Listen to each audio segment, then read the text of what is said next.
sizə, dəyər verirsiniz bizə. Doğma vətəndaşlara, dəyərli qardaşlara, yazım həmişə meyxana, sorağı çatıb hər yana. Çoxdur igid qardaşım, mənim şəhid qardaşım, qorudu eli torpağı, adı Şərifov Mirnağı. Cənilə Badona ünvan, kəndi böyük Bəcrəvan, yoxdur sorğu sualı, 7 dənə medalı. Güllə atmayıb boşa, Cəbrayıl həm də Şuşa, döyüşmüş hər səfərdə, Füzuli, Kəlbəcərdə. Boyu bizim dastanın, həm Xocavənd ünvanın, azad olmaq üçün canlı tapşırıb o gün.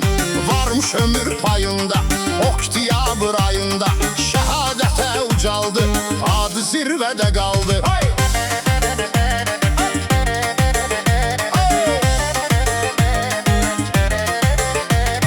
Qaldı ürəkdə yadda, xüsusi təyinatda, qoruyub öz vətənini, unutmayıb dünənni. Odu vətən harayında, düşməni çox sayında, məhv eləyən şəhiddi, namaz əhli giddi.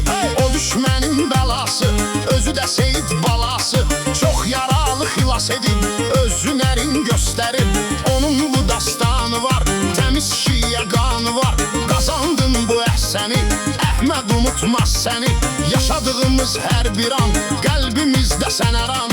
Məğlub oldu düşmənin, ölməz adın var sənin. Sən gələcəyimizdəsən, sağsan ürəyimizdəsən. Sanma ki unutmuşuq, başımızı dik tutmuşuq. Bayrağı yüksələndə, sənin adın gələndə, əlimə tutub qələmmi, özümdə şair kimi çıxartmaram yadımdan. Mən Əhmədin adından, çatıbdı öz hədəfinə, Mirnağının şərəfinə. Şair yaratdı, yazdı, mən nə desəm də azdı. Belə vətən övladına, küçə salıblar adına.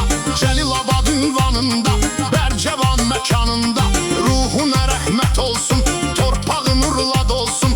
Sözümə eyləyin tamam, məndə lerikli İslam, adıyla fəxr eləyirəm, sizə də səbr diləyirəm.